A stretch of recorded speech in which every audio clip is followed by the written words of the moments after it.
Sur les grilles à l'entrée de l'édifice, une plaque commémore l'hommage populaire rendu à Johnny Hallyday, le 9 décembre dernier.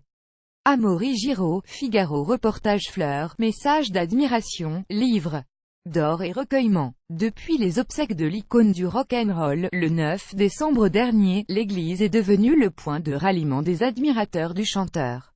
Une messe y sera même célébrée en son honneur tous les 9 du mois. Fleurs, bougies et messages de condoléances à la Madeleine. Amaury Giraud, Figaro. Cet après-midi-là, le ciel de Paris fait des siennes. Des larmes de pluie détrempent le parvis de la Madeleine. Face à la rue Royale, les cars de touristes asiatiques passent sans s'arrêter tandis qu'un petit attroupement se forme sur les marches de l'église. Au sol, des fleurs, des bougies, glissées dans des pochettes de plastique, des messages d'admiration adressés à Johnny Hallyday.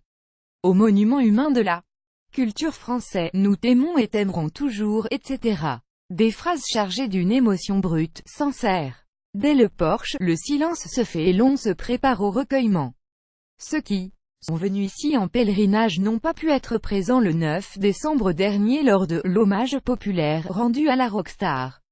Ils n'ont pas pu voir de leurs yeux ce peuple de Johnny, en larmes et le cortège funéraire, parti de la place de l'Étoile, descendre les Champs-Élysées jusqu'ici, à la Madeleine. Tous cependant ont regardé sur leur téléviseur la retransmission en direct. Si certains confessent ne pas être des fans inconditionnels de l'idole des jeunes, l'ampleur de l'onde de choc et de l'émotion collective suscitée par sa disparition les a incontestablement bouleversés. Lire aussi récit d'une journée inoubliable pour le peuple de Johnny, sur le livre d'or, je vais écrire qu'il me manque, que je l'aime, qu'il repose en paix et que Dieu protège Laetitia, les enfants, Pascal, de Marseille.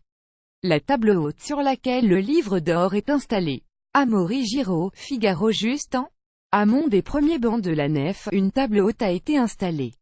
Là encore, des fleurs et des photographies rendent hommage au chanteur. En à peine un quart d'heure, 5 personnes ont déjà laissé un mot de condoléances sur le livre d'or. Au moins 3 épais registres différents ont déjà été remplis par les admirateurs mélancoliques. C'est le père Bruno Auret, curé de la paroisse qui, devant l'affluence continue de pèlerins venus prier pour la mémoire du rocker, s'est décidé à organiser comme il se doit cette célébration populaire. Ce n'était pas un sincère. Mais nombreux sont ici ceux qui viennent lui vouer un véritable culte. L'engouement est même si vif que le religieux organisera dorénavant une messe à la mémoire de Johnny Hallyday tous les 9 du mois. Franck dans la nef de la Madeleine à Paris. Amaury Giraud, Figaro. Pour Stéphanie, 47 ans, venue de Bordeaux. Il était important d'inscrire quelque chose sur le livre d'or. Elle n'était pas une admiratrice absolue de la rockstar, elle ne l'a même jamais vue en concert. Elle le regrette aujourd'hui. Ce qui l'a ému, la cérémonie du 9 décembre, le fait que toute la famille était très touchée, les gens qui se sont attroupés.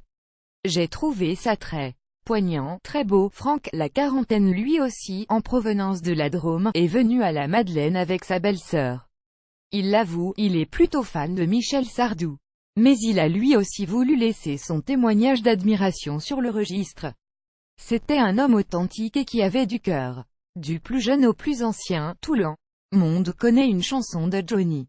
C'était le boss, concède-t-il. Pascal, venu de Marseille. Amaury Giraud, Figaro. Dans la queue qui se dessine pour pouvoir rédiger quelques mots, Pascal, venu de la cité phocéenne, est impatiente de pouvoir apposer son écriture.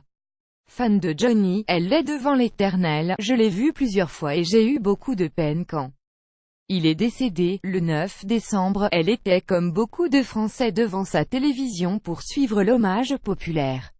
Je l'ai revu en replay encore la semaine dernière, explique-t-elle. J'ai trouvé la cérémonie très émouvante, très digne, beaucoup d'émotions. La Madeleine, selon Pascal, va logiquement devenir un point de repère pour les admirateurs orphelins du rocker. On ne peut pas tous aller à Saint-Barth. Ici, ça va être un ancrage.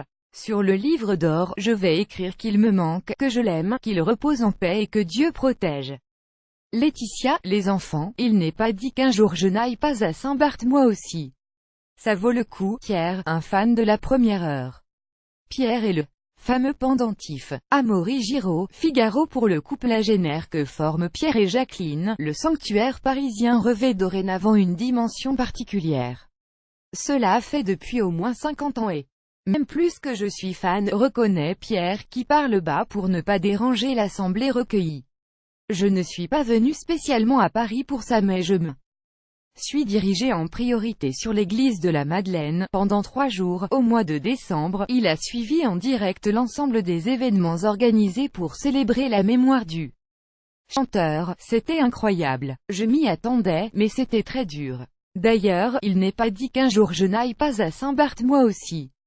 Ça vaut le coup. Ému, il arbore fièrement une réplique du fameux pendentif de Johnny Hallyday montrant un Christ en croix flanqué d'une guitare électrique. Un bijou qui s'arrache depuis la mort de l'idole. Celui-là même que portait Laetitia Hallyday lors des funérailles le 9 décembre dernier, ici, en l'église de la Madeleine, devenu depuis un lieu de mémoire, le mausolée improbable d'un emblème de la liturgie rock'n'roll.